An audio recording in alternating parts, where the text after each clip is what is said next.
Hare Krishna. Am I audible?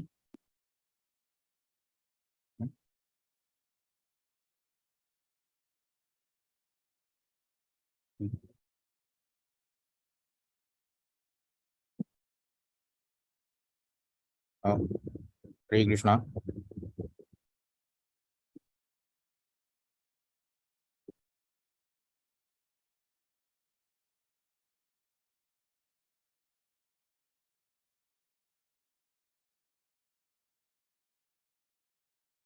Okay, my screen, is it visible?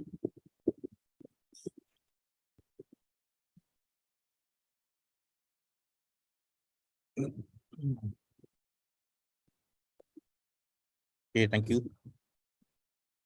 So we'll start with the Mangalacharan.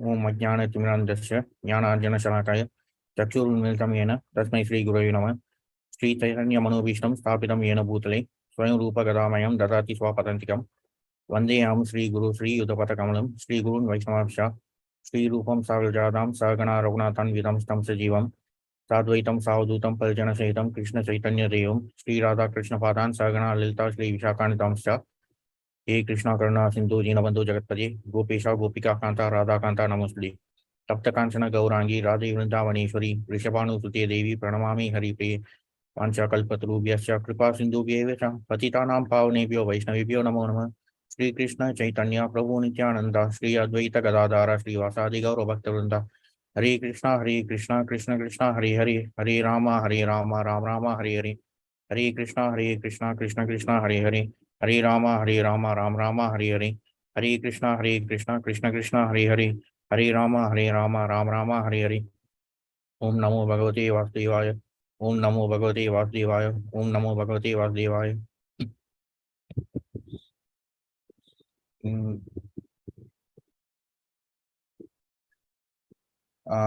Okay, so for Srimad Bhagavatam, we are still in chapter 9 of the first canto, the passing away of Bhishma Dev. Today we'll be looking at verse 40. First, we'll try to recite the verse.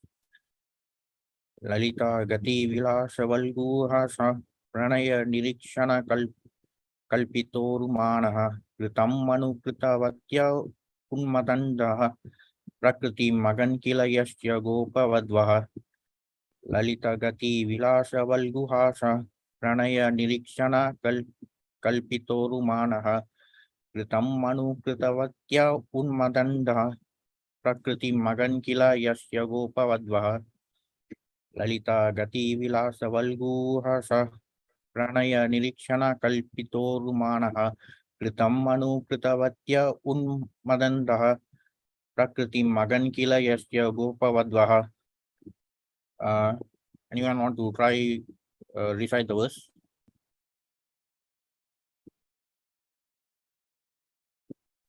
Hare Krishna Prabhu. Hare Krishna. Lalita Gati Vilasa Balguhasa Pranaya Nirsana Kalpitor Rumanaha Kritam Anukritavatya Unmadandaha Prakritim Agan Kila Yasya Gopa Vadavaha. Hare Krishna Prabhu. Thank you, Mataji. Hare Krishna. Next. Just two more volunteers.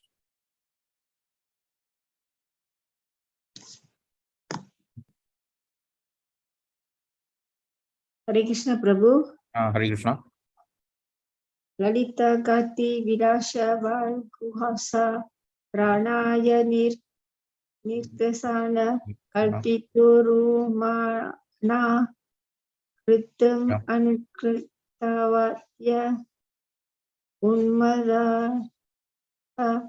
Praktri Agankila Yasya Goba Vatsaha. Hare Krishna Prabhu. Thank you, Mataji. Just one last person.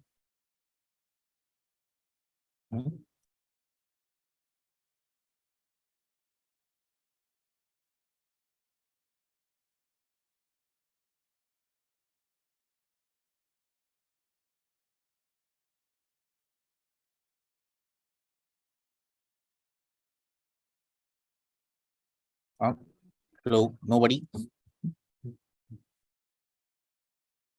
Okay, we'll proceed with the synonyms then. Lalita, attractive. Gati, movements. Vilasa, fascinating acts. Valguhasa, sweet smiling. Pranaya, loving. Nirikshana, looking upon. Kalpita, mentality. Urumanaha, highly glorified. Kritam, anukritavatyaha, in the act of copying the movements. Unmada, antaha, gone mad in ecstasy. Prakritim, characteristics. Agan, underwent. Kila, certainly. Yasya, whose. Gopa Vadvaha, the cowherd damsels. Translation: let my mind be fixed upon Lord Sri Krishna, whose motions and smiles of love attracted the damsels of Radhidama, the gopis. The damsels imitated the characteristic movements of the Lord after his disappearance from the rasa dance. So, we have seen in this whole chapter up until now, Bhishma Dev is actually seeing Krishna face to face. He is about to leave his body. So he's seeing Krishna face to face, and at the same time, he's trying to recall all the pastimes of Krishna, even those in which Bhishma Dev was involved directly with Krishna, or even those which are related to Krishna. So regarding these pastimes with the gopis, it is also contained in detail in the 10th canto. So we'll look at the purport. By intense ecstasy in loving service, the damsels of Rajabhumi attain qualitative oneness with the Lord by dancing with him on an equal level, embracing him in nuptial love, smiling at him in joke, and looking at him with a loving attitude. The relation of the Lord with Arjuna is undoubtedly praiseworthy for devotees like Bhishma Dev, but the relation of the gopis with the Lord is still more praiseworthy because of their still more purified loving service. By the grace of the Lord, Arjuna was fortunate enough to have the fraternal service of the Lord as chariot driver, but the Lord did not award Arjuna with equal strength. The gopis, however, practically became one with the Lord by attainment of equal footing with the Lord. Bhishma's aspiration to remember the gopis is a prayer to have their mercy also at the last stage of his life. The Lord is satisfied more when his pure devotees are glorified. And therefore, Bhishma Dev has not only glorified the acts of Arjuna, his immediate object of attraction, but has also remembered the gopis who were endowed with unrivaled opportunities for rendering loving service to the Lord. The gopis' equality with the Lord should never be misunderstood to be like the Sayuja liberation of the impersonalists. The equality is one of perfect ecstasy, where the differential conception is completely eradicated, for the interests of the lover and the beloved become identical. So we know regarding these five primary rasas, the total of 12 rasas, 5 are primary, and the remaining 7 are secondary, more like indirect. So the 5 direct rasas are Shanta, Dasya, Sakya, Vatsalya, and Madhurya. So Shantaras is more like a neutral rasa, like this is often described as being experienced in quite a passive state, like the cows of Vrindavan.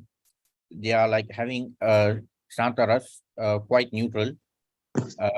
Dasyaras is the rasa of servitorship experienced by a servant like Hanuman.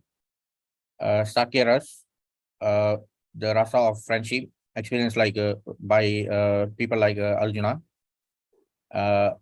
Vatsalyaras, parental affection experienced by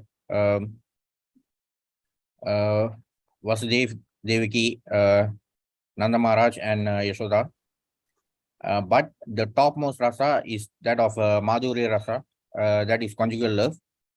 And it is described as the topmost because it is only available to the inhabitants of Golokadam. In particular, there are actually two subcategories for this Madhurya Ras. One is called Swakiya Ras and another one is Parakiya Ras. Swakiya Ras is more like a very formal Ras, though it is also a type of conjugal love, but it is still quite formal. And it is explained that this Swakiya Ras is experienced by the queens, like the queens of Dwarka. They experience kind of a very formal relationship with Krishna by having him as their husband. But the Parakiya Ras is a more it is the topmost, like Madhurya Ras itself is the topmost rasa, but this Parakiya subcategory of under the Madhurya Ras is the topmost, which is only experienced by the gopis of Vrindavan. So we have also seen in one of our previous sessions titled Supreme Abode, where we saw the hierarchy of the dhams, like Goloka Vrindavan is the topmost, but within Goloka itself, there are three divisions, like the topmost being Vrindavan, followed by Mathura and Dwarka. So this Parakiya Ras is a subcategory of Madhurya Ras, which is only experienced by the gopis of Vrindavan.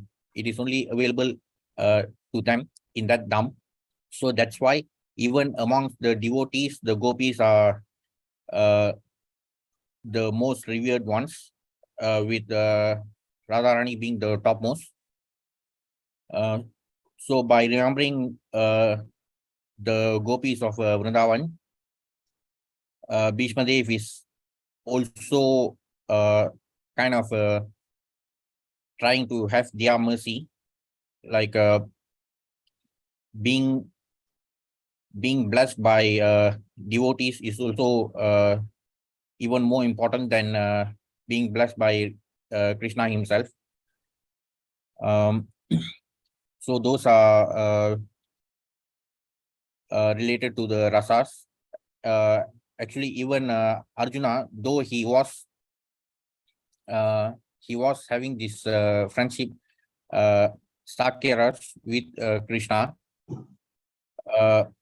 but when the universal form was revealed to him in Gita chapter 11, so at one point even he started to feel like guilty for actually in Gita chapter 11, Arjuna tries to apologize to Krishna, saying that okay, now since I know your true identity as the Supreme Lord, so I hope you can forgive me for whatever I've done in the past, like not being very respectful towards you, for jokingly calling you as Hey Shaka and all that. So though he was experiencing the Sakyaras with Krishna, but once he knew the true identity of Krishna, he actually started to be like very apologetic for whatever he has done, even as a friend. Also in Mathura, when Vasudev and Devaki knew about the true identity of Krishna, even they had this some sort of this not to say fear, but the relationship or the rasa becomes quite like formal. But the major difference between others and the inhabitants of Vrindavan is that though Krishna has been exhibiting all his various prowess to the inhabitants of Vrindavan, like even in front of his friends, he has been exhibiting so many pastimes where he shows his super strength, like the pastime of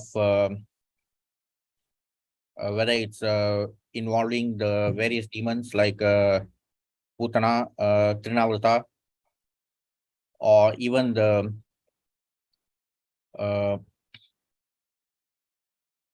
Kaliya pastime. All these were happening before the inhabitants of Vrindavan. Still, they were so blinded by their pure love for Krishna, in the sense that they never realized that he is the Supreme Lord. Though everything was happening in front of their eyes, they were still blinded by their love to the point where they could not see Krishna more than this their beloved little boy. So that is the exalted position of the inhabitants of Vrindavan. And that's why, particularly with the gopis, their Madhurya ras, especially their Parakya ras, is the topmost of all the rasas. And therefore, since they are so devoted to Krishna, it is described here that they have attained qualitative oneness. So here, in this purport also, Prabhupada is being very specific. Though the gopis of Vrindavan are regarded as the topmost of all devotees, still Prabhupada is being very specific by using the word qualitative oneness. Also, it is explained regarding this Sayojya liberation. Prabhupada clearly says here that the damsels of Rajabhumi attain qualitative oneness with the Lord by dancing with him on an equal level. However, towards the end, Prabhupada also explained that the gopis' equality with the Lord should never be misunderstood to be like the Sayojya liberation of the impersonalists. The equality is one of perfect ecstasy, where the differential conception is completely eradicated, for the interests of the lover and the beloved become identical. So still the main point here is regarding qualitative oneness. Also in our session titled Supreme Brahman, we saw from that session that the main conclusion is that though all the Jiva Brahmas, like ourselves, the living entities, we have originated from the Param Brahma, that is the Supreme Brahman. Even the material nature, which has emanated from the inferior energy of the Supreme Brahman, is known as Mad Brahma. So the only similarity is that we are qualitatively similar to our source, that is the Supreme Brahman. However, that doesn't mean that we can equate ourselves to the Supreme Brahman. The major problem with this school of impersonalism is that they are always misled by this idea of oneness with the Supreme Lord, which is certainly not endorsed by Krishna himself. Because in our session regarding Supreme Brahman, we also saw this one verse that is from Gita 15.7, where Krishna says, Mamai Vamso Jivaloke, Jivo Bhuta Sanatana, Manashasta Indriyani, Prakristani Karshati. So in that verse, Krishna actually says that all living entities are my eternal fragmental parts. So it was clearly explained by Krishna himself that all the living entities, all the Jivatmas, are eternal fragmental parts of the Supreme Lord, of the Supreme Brahman. So what that means is that the keyword is eternal fragmental parts. So all the living entities are eternally fragmented, meaning there's no, we have always been fragmental parts of Krishna eternally. So there was never a time when we were merged with him, and there was never a time when we kind of fragmented from him. So even now in our condition of being embodied souls, even now we are fragmental parts of Krishna, and even after leaving this body, even after we regain our transcendental spiritual body, still we are going to be fragmental parts of Krishna. So that one verse from the Gita, verse 15.7, is more than enough to demolish all these so-called oneness argument propagated by these impersonalist schools of thought. So that's why even the gopis of Vrindavan are being described as having attained qualitative oneness. So the Supreme Brahman is always like, he is, his nature is such that everything is abundant in terms of quality and quantity. But we being parts and parcels of the Supreme Brahman, we are also similar to him, but we are only similar to him qualitatively, not quantitatively. So the perfect analogy is like we as living entities, we are just like a gold particle, minute gold particles, but the Supreme Lord or Supreme Brahman is like a huge gold mine. So that distinction should always be acknowledged, and we should not be misled by this oneness theory propagated by the impersonalists. And it's also mentioned here regarding this Sayojya liberation. There are 5 types of liberation. One is Sayojya, then Salokya, Sarupya, Samipya, and Sarshti. So first, regarding this Sayojya liberation is often is actually refers to the merging with the Brahmajyoti. And because of that, this Sayojya liberation is not actually regarded as liberation, because at the core of it, there's this false notion of oneness, meaning that we have to realize that we are parts and parcels of the Supreme Lord, who is abundantly superior in every aspect, whether it's regarding the quantity or quality. But the impersonalist thought is that they tend to regard Jivatmas as equal or one with the Supreme Lord. So in that sense, that is not the perfect realization, because they fail to realize that we as Jivatmas can only be parts and parcels of the Supreme Lord. We cannot regard ourselves as one with the Supreme Lord. And therefore, this Sayojya liberation, which is the main aim of these impersonalists, it is always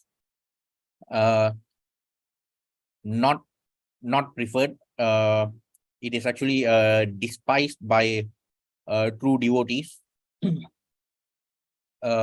especially those who have realized the Bhagavan realization.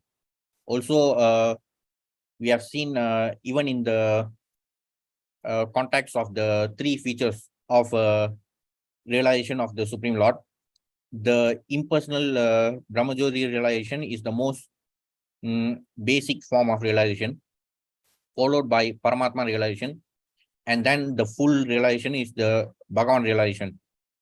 So in impersonal Brahmajyoti or impersonal Brahman realization, only the Sat feature is realized, followed by Paramatma realization, where the Sat and Chit features are realized, and only in Bhagavan realization we realize the Sat, Chit, and Ananda features of Bhagavan in full.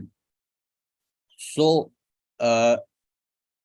in all the aspects, we can clearly see that this impersonalist thought have to be rejected outright, because first of all, even from the verse in Gita 15.7 itself, it has been clearly explained that living entities are always eternal fragmental parts of the Supreme Lord.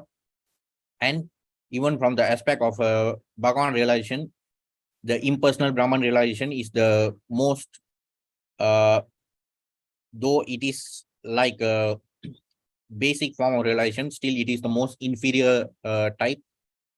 And the biggest problem with this Sayuja liberation is that it was the type of liberation granted to all these demons, like even like Kansa. So they were always having this superiority complex kind of thing in their interaction with Krishna. They were also always remembering Krishna all the time, just like pure devotees, but they always had these negative thoughts about him. They always wanted to uh, attack Krishna or even kill him, and because of that, they were granted with this Sayuja liberation, where they had actually merged with the Brahmajyoti. However, it is not uh, it it is not advisable for devotees to aim for this Sayuja liberation, because the kind of mindset associated with it is that of oneness with the Supreme, where we actually regard ourselves as one with the Supreme, meaning we falsely regard ourselves as being equal to the Supreme Lord, which is uh, not right, because the perfect realization is to realize that we are parts and parcels of the Supreme Lord, and our duty is to serve him as his eternal servants. So only Bhagavan realization can give us that understanding. So this Sayuja liberation is not regarded as liberation at all. Next, we have Salokya liberation. Salokya, Loka means planet. So Salokya liberation means that we get to live in the planet of the Supreme Lord, like the Vaikuntha planets in the spiritual sky, followed by Sarupya liberation. Sarupya means that we get to have the bodily features that are identical to the Supreme Lord. So even the Vaikuntha Vasis, those who reach the Vaikuntha planets, they get to have the bodily features that are similar to the 400 form of Narayana. Like in the story of Ajamil, we have seen that even the Vishnu Dutas who came from Vaikuntha, they were having the exact same 400 form, just like Narayana.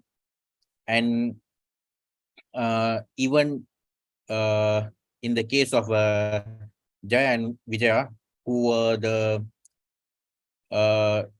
doorkeepers of Vaikuntha, even they had the same form, like the 400 form of Narayana. So that is Sarupya liberation, Sarupya Mukti.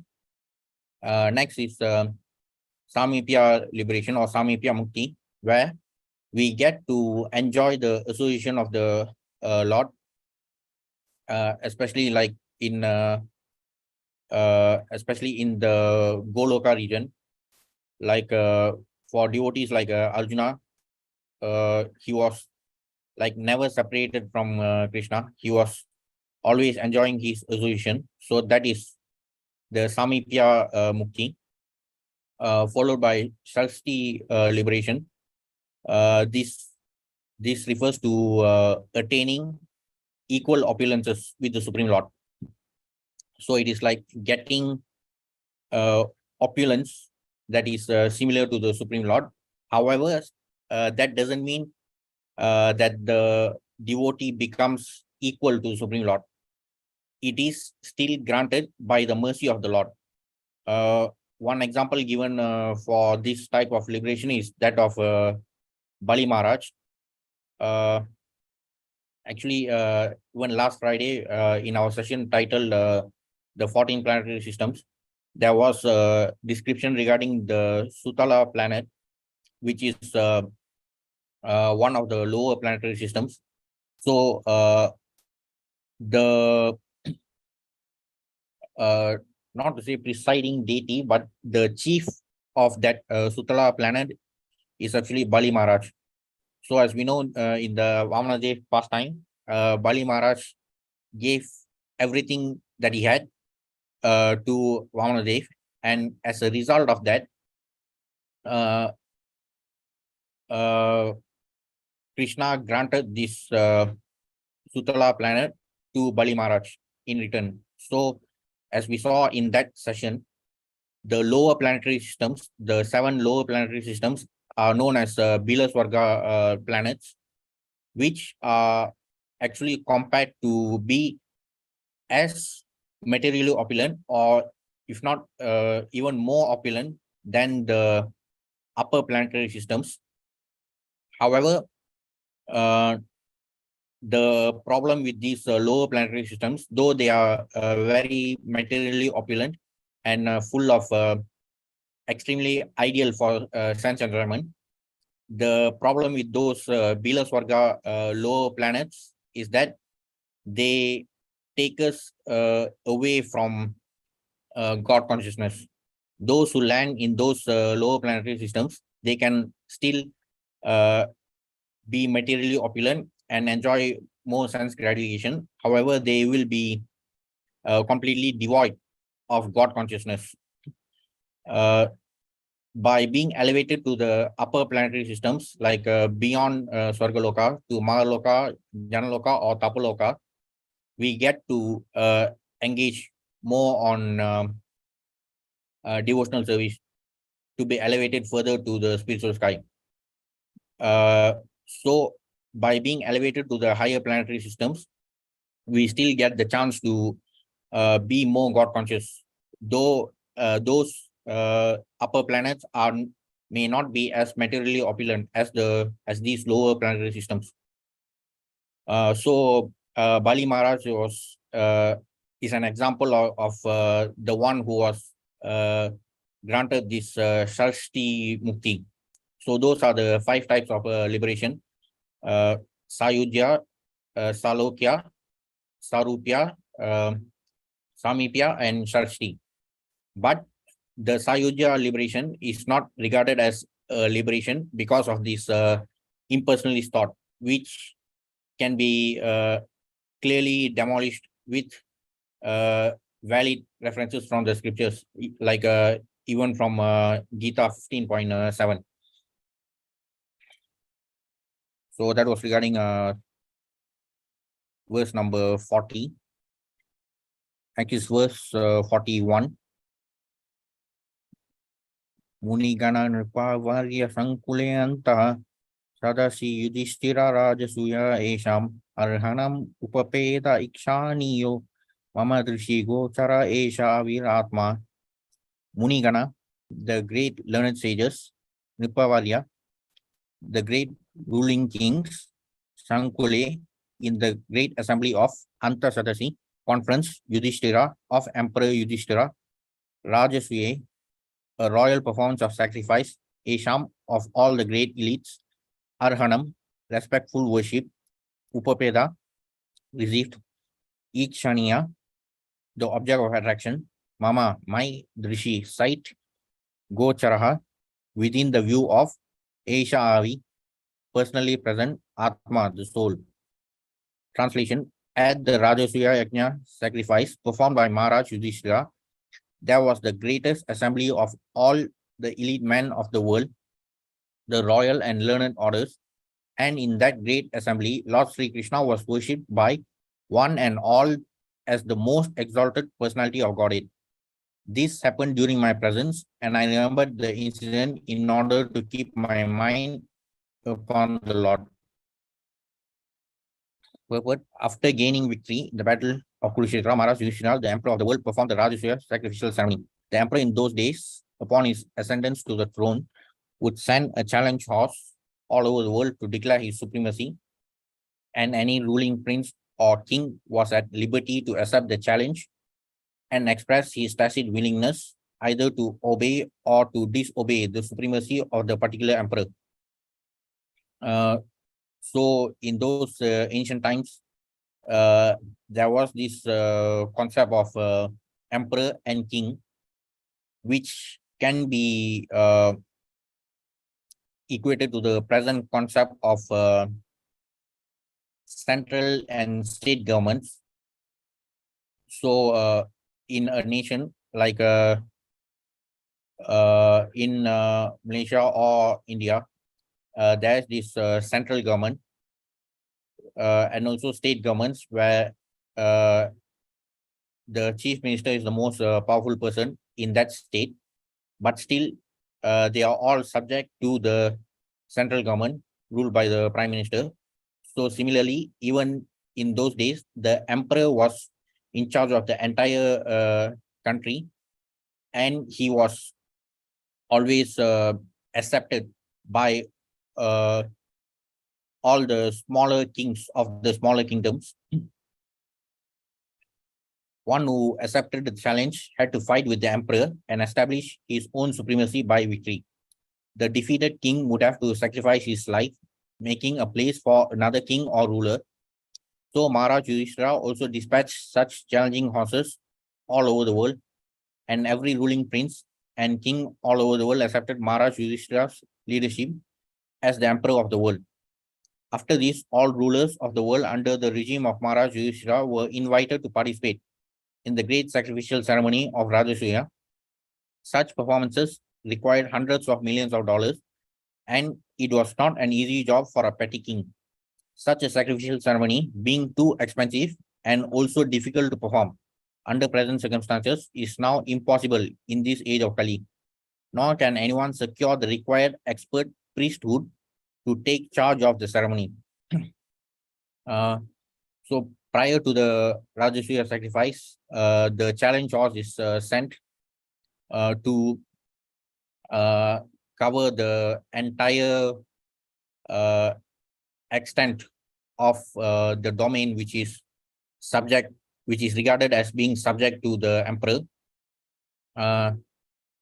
And of course, whenever we talk about this sacrifice, when it's in the case of this sacrifice related to the challenge horse, which is known as the Aswamedha Yajna, it becomes the favorite target of many Muras in this age who try to justify their foolish acts of sacrificing innocent animals just to satisfy their tongue. In the case of Ashwamedha Yajna, it has been clearly explained that this Ashwamedha Yajna was only done as a ceremony to determine the extent of the domain which will be subject to the influence of the emperor. And at the end, towards the end of the sacrificial ceremony, the horse which is sacrificed is actually the sacrifice is done to promote the horse to a better position in terms of its material body. It is sacrificed in such a way with the chanting of the proper mantras, so that it gets a better material body in the sense that it gets elevated to a better position in its journey as a living entity. However, that is being foolishly compared to the present practices of slaughtering cows and goats. Of course, in other religions, they slaughter cows and then they get back to these Vedic sacrifices. Even in our religion, there are people who sacrifice so many goats merely to distribute hundreds or thousand packs of this meat, but still they foolishly compare with the concept of Ashwamedha Yajna. There's no reference which says that after sacrificing the horse, the horse which was sacrificed was not used for cooking. The meat was not cooked, and people were not distributing hundreds or thousands of packs as food. So, however, in this Kali Yuga, there are many intelligent people who tend to always compare those Vedic sacrifices which were done properly with the foolish kind of sacrifices in which they slaughter hundreds of cows and goats just to satisfy their tongue.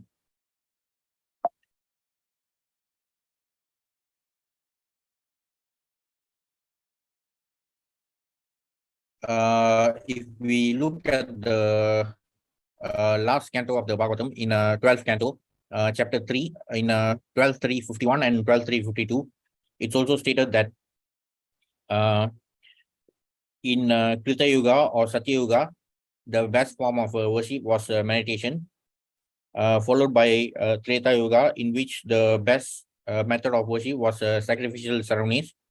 Then in Dwapara Yuga itself, the deity worshipping became the best method of worship, followed by chanting Harinam, which is regarded as the best method of worship for the age of Kali.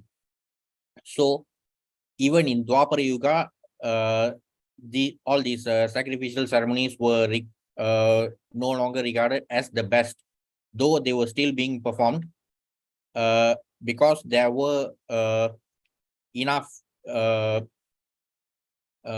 priests available who could actually chant the mantras properly to conduct those sacrificial ceremonies. However, that has been completely prohibited in this age of Kali, based on these scriptural injunctions. However, many people in Kali Yuga still are so obsessed with the Vedic practices, which are not at all related to what to the kind of foolish acts which are being done nowadays. However, for devotees, we know that the best yajna for this age is Harinam Sankirtan. So, after being invited, all the kings and great learned sages of the world assemble in the capital of Maharaj Yudhishthira. The learned society, including the great philosophers, religionists, physicians, scientists, and all great sages, was invited. That is to say, the Brahmanas and the Kshatriyas were the topmost leading men in society, and they were all invited to participate in the assembly. The Vaishyas and Shudras were unimportant elements in society, and they are not mentioned here. Due to the change of social activities in the modern age, the importance of men has also changed in terms of occupational positions. So here's another favorite topic of so many self-proclaimed intellectuals. Regardless of the fact that Krishna himself has clearly stated that Varna is based on gunas and karmas. In Gita 4.13, Krishna says, Chaturvanya Maya System, Guna Karma Vivagasa, Tasya Kartaram Vidya Kartaram Avyayam. So each Varna is determined based on the gunas and karmas of a person, and the Varna actually is regarded as the individual identity of the individual. So it all depends on the gunas and karmas of the individual. But in other scriptures, it is also stated Janma Jayate Shudra. So by birth, all are Shudras, because when we are born, we don't really have we are not specialized in with certain skills. the moment we are born. We acquire those skills based on how our own inherent nature is nurtured. So it is all related to the individual abilities of every individual, and it has got nothing to do with birth. Though the Vaishyas and Sudras are regarded as unimportant, still they have their responsibilities in which they serve the Brahmanas and Kshatriyas, and the Brahmanas and Kshatriyas also reciprocate by protecting the Vaishyas and Sudras. It's just that in this in the context of this assembly, the Brahmanas and Kshatriyas were gathered due to their important position, meaning their importance related to the royal affairs. So in that great assembly, Lord Sri Krishna was the cynosure of neighboring eyes. Everyone wanted to see Lord Krishna, and everyone wanted to pay his humble respects to the Lord. So in the royal assembly, all those who were assembled there were very important people, but still, even in that assembly, they were all fixated upon seeing Krishna.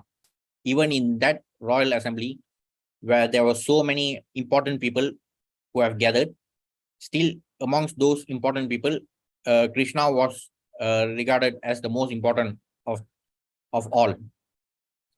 Bhishma Dev remembered all this and was glad that his worshipful Lord, the personality of Godhead, was present before him in his actual formal presence. So to meditate on the Supreme Lord is to meditate on the activities, form, pastimes, name and fame of the Lord. That is easier than what is imagined as meditation on the impersonal feature of the Supreme. So in all the descriptions given in this chapter, Bhishma Dev is actually, he is seeing Krishna face to face. When he is about to leave his body, he is seeing Krishna face to face, but at the same time, he is also explaining about all his past experiences with Krishna by recalling all the pastimes of Krishna in which Bhishma Dev was directly involved, or even those pastimes which are often narrated regarding Krishna. So Bhishma Dev was blessed enough to see Krishna face to face, but we may not be blessed with that opportunity, and therefore we must always try to remember Krishna by remembering his name, form, and pastimes. That is easier than what is imagined as meditation on the impersonal feature of the Supreme. In the Bhagavad Gita 12.5, it is clearly stated that to meditate upon the impersonal feature of the Supreme is very difficult. From Gita 12.5, the verse is something like Klesho aditaras tesham avyakta sakta chetasam avyakta hi gatil dukam deha vagdir avayapate. In that verse, Krishna himself says that it is always best to meditate upon the personal form of Krishna. Even in Gita 12.2, Krishna clearly says that worshipping the personal form of Krishna is the best method. In 12.1, Arjuna asked, which is the better way to worship you? Is it based on the impersonal features, or by focusing on your personal feature? To which Krishna clearly replies in the second verse of chapter 12. Krishna says that it is best to focus on his personal form, because to which he also explains in the fifth verse, particularly because it is very difficult for the embodied ones to focus on impersonal features. So it is particularly more difficult for us, since we are embodied souls. It is more difficult for us to meditate on impersonal features or even on wideness. Even if we try to look at the deity of Krishna or even a picture of Krishna and try to chant our mantras, still we tend to be distracted by many different thoughts. So what to speak of this meditating on wideness or the impersonal features. So the best method is prescribed by Krishna himself in Gita chapter 12. He clearly says that it is best to meditate on his personal form, because he also says that it is particularly more difficult for those who are embodied, the embodied souls like us. So it is practically no meditation or simply a waste of time, because very seldom is the desired result obtained. The devotees, however, meditate upon the Lord's factual form and pastimes, and therefore the Lord is easily approachable by the devotees. This is also stated in the Bhagavad Gita 12.9. So in this verse, Krishna tells Arjuna that in order to develop a loving desire to attain Krishna, bhakti, engaging in bhakti by starting with the regulative principles is a good starting point. The Lord is non-different from his transcendental activities. It is indicated also in this shloka that Lord Sri Krishna, while actually present before human society, especially in connection with the battle of Kurukshetra, was accepted as the greatest personality of the time, although he might not have been recognized as the supreme personality of Godhead. The propaganda that a very great man is worshipped as God after his death is misleading, because a man after his death cannot be made into God, nor can the personality of Godhead be a human being, even when he is personally present. Both ideas are misconceptions. The idea of anthropomorphism cannot be applicable in the case of Lord Krishna. So the meaning of God, especially in the context of Bhagavan, it is also clearly explained in the purport of Gita 2.2, the second verse of chapter 2. In that purport, Srila Prabhupada clearly explains the meaning of Bhagavan. First, he explains regarding the Bhagavan realization, the three features of impersonal Brahman realization, Paramatma realization, and Bhagavan realization. And then in the second half of the purport, Prabhupada explains regarding the definition of Bhagavan based on the criteria explained by Parashara Muni in terms of the 6 opulences. So from the scriptures, the exact definition of Bhagavan has been explained. Still, as acknowledged by Krishna himself, those who are less intelligent tend to engage in demigod worship, or they even try to manufacture gods by regarding normal human beings as God. Especially in our community, it is extremely unfortunate that most cinema actors are regarded as gods. Even recently, there was a news clipping in which a schoolgirl was praying in front of the house of this Tamil actor. She was looking at the CCTV camera of this actor's house, and she was praying in front of that camera to gain the attention of this actor.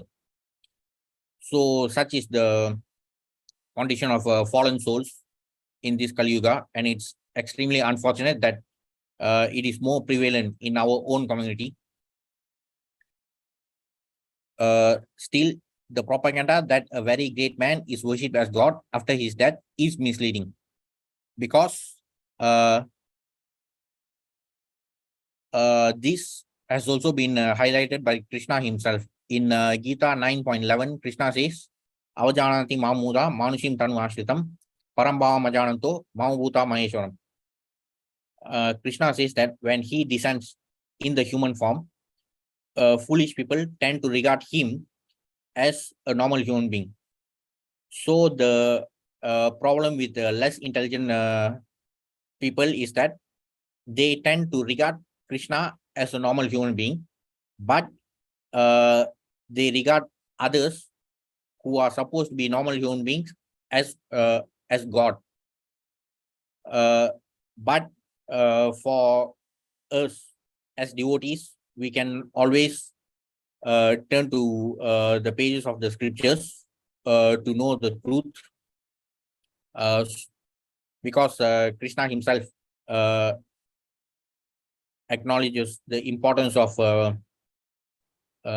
abiding by the scriptures in Gita chapter 16. So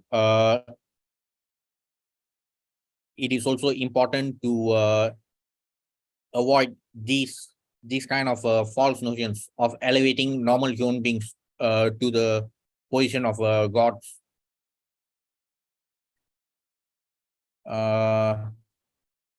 Okay, so we have completed verse 41. Can we have a short break now for 5 minutes?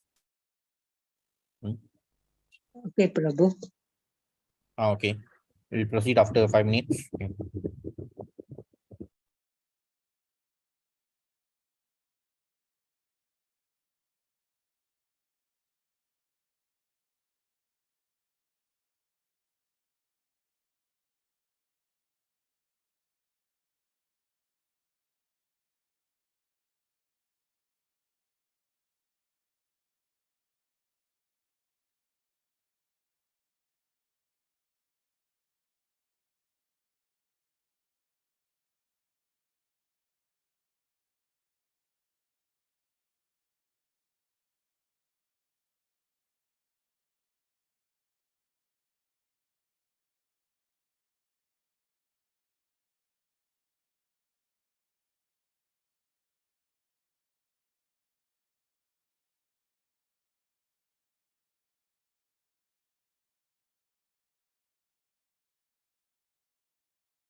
Hare Krishna.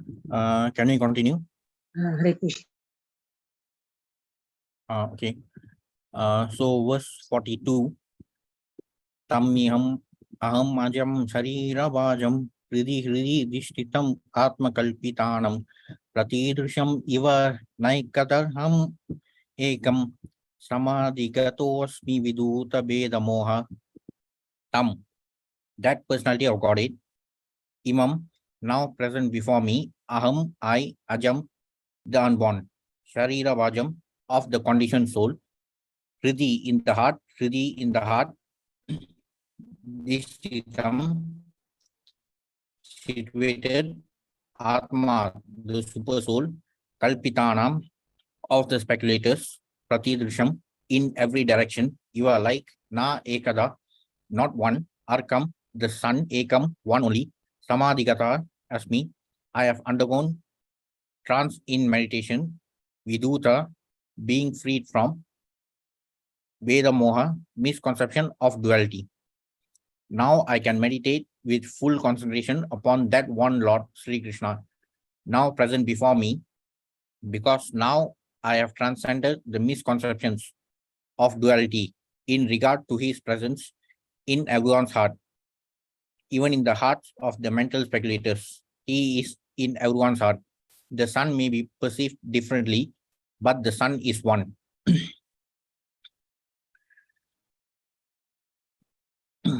Lord Sri Krishna is the one absolute supreme personality of Godhead, but he has expanded himself into his multiplanetary portions by his inconceivable energy. The conception of duality is due to ignorance of his inconceivable energy. In the Bhagavad Gita 9.11, the Lord says that only the foolish take him to be a mere human being. Such foolish men are not aware of his inconceivable energies. So, as stated by Krishna himself in 9.11, foolish people tend to regard Krishna as a normal human being, and even more foolish people tend to regard normal human beings as gods by his in before everyone all over the world. So this is related to the Paramatma feature of Krishna, which is also explained by Krishna in the Gita, like in chapter 15, Gita 15.15, Krishna says, Sarvasya Chaham Siddhi Sannivista. Krishna says that he is situated in everyone's heart.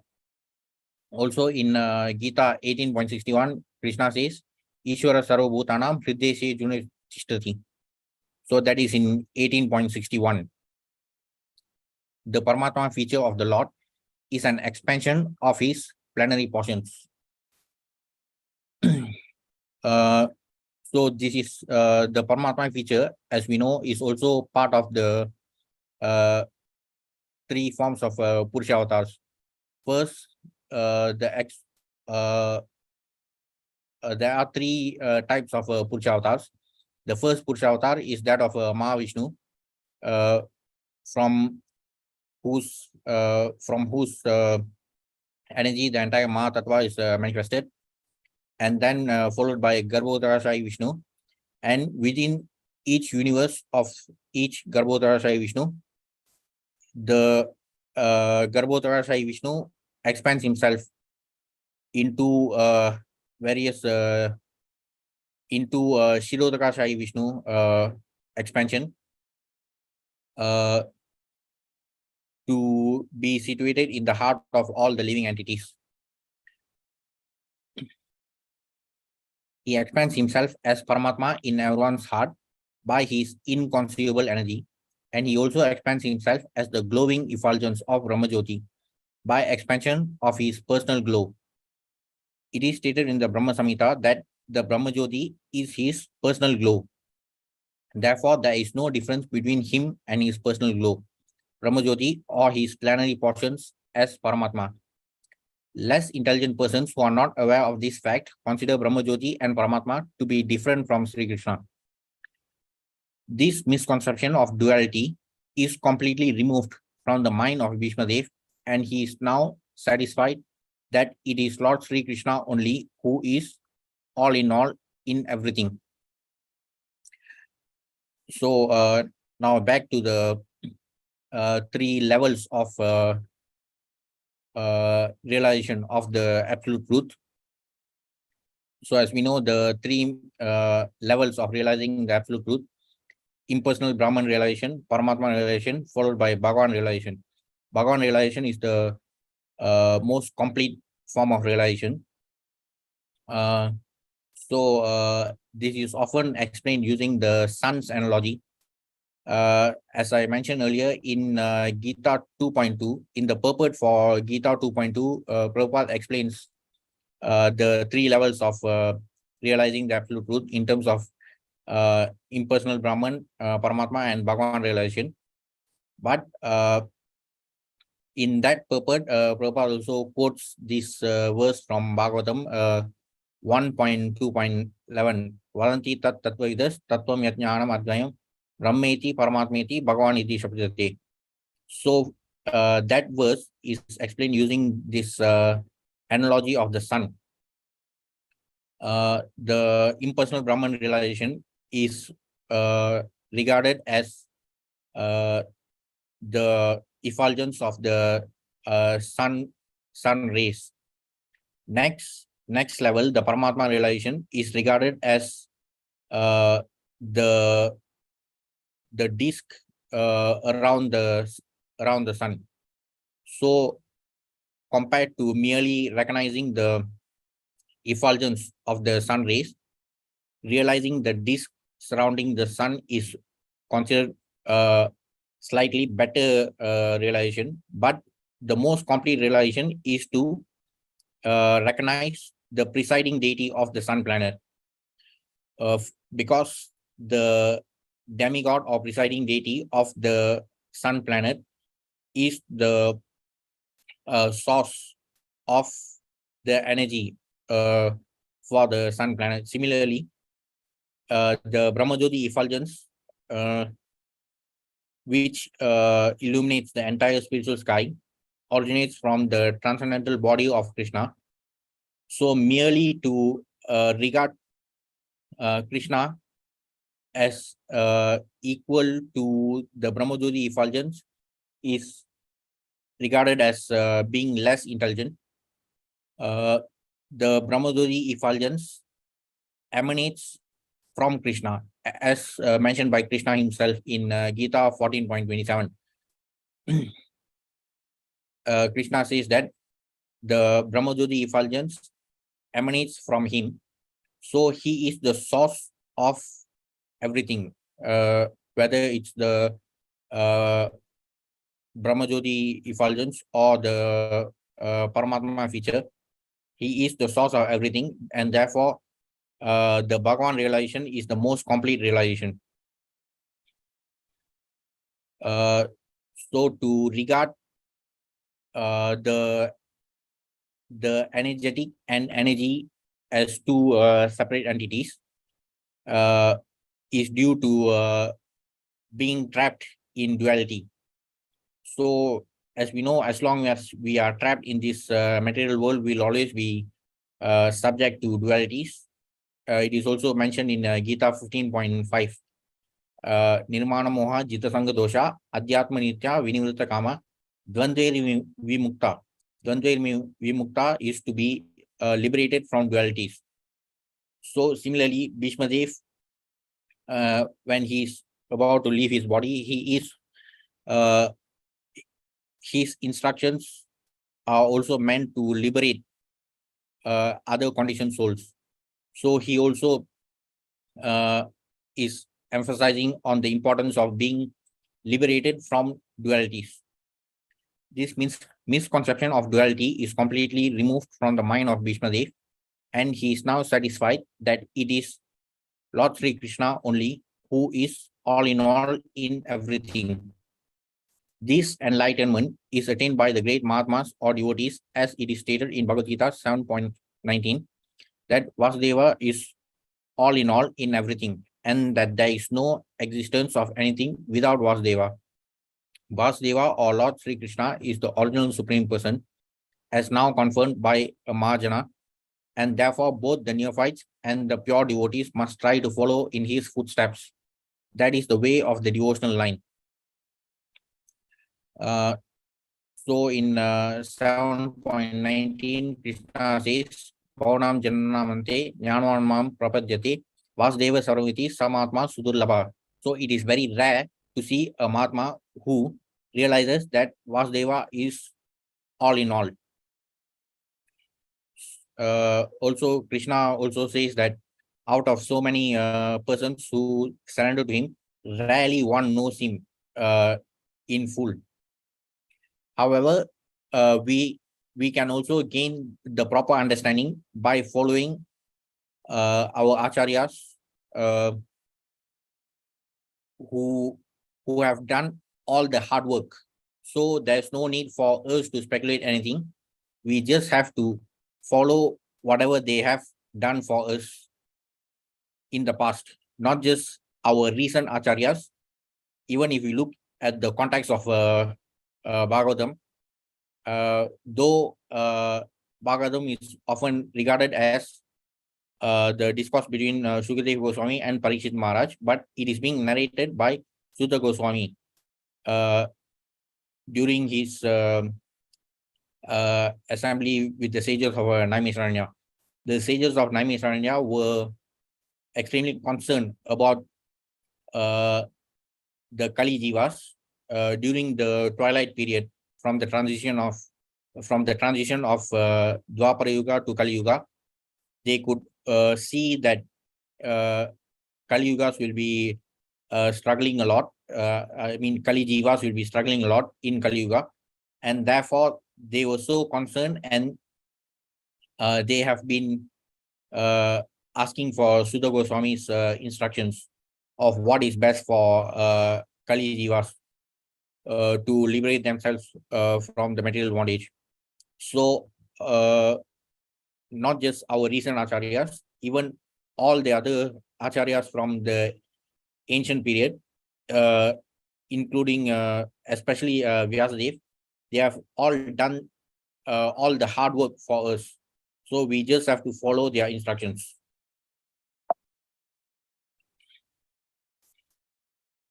The worshipable object of Bhishma Dev is Lord Sri Krishna as Parthasaradhi, and that of the gopis is the same Krishna in Vrindavana as the most attractive Shyamsundara.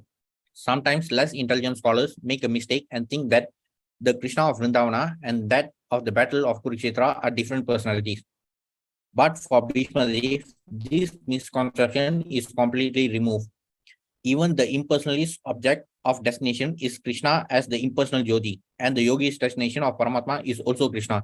Krishna is both Brahmajyoti and localized Paramatma, but in Brahmajyoti or Paramatma, there is no Krishna or sweet relations with Krishna. In his personal feature, Krishna is both Parthasaradhi and Shyamsundara of Vrindavana, but in his impersonal feature, he is neither in the Brahmajyoti nor in the Paramatma. Great Mahatmas like Bhishma Dev realized all these different features of Lord Sri Krishna, and therefore they worship Lord Krishna, knowing him as the origin of all features. So in Gita chapter 12 on Bhakti Yoga, in the second verse of the chapter itself, Krishna has clearly stated the importance of worshipping the personal form of Krishna. So he must have said that with a reason, which he explains in the 5th verse, because he says that it is very difficult for, especially for embodied souls, to imagine all these impersonal features and meditate on those impersonal or even whiteness. And here it is explained that the Brahmajyoti feature, both the Brahmajyoti feature and the Paramatma features do not allow for any sweet relations with Krishna. We can experience sweet relations with Krishna only by associating with his personal feature. So that should be our destination. It is extremely, it is not very wise to waste our precious human form of life by focusing on the impersonal features whether it's Brahmajyoti or the localized Paramatma features, through which we are not going to experience any direct association with Krishna after leaving this material world.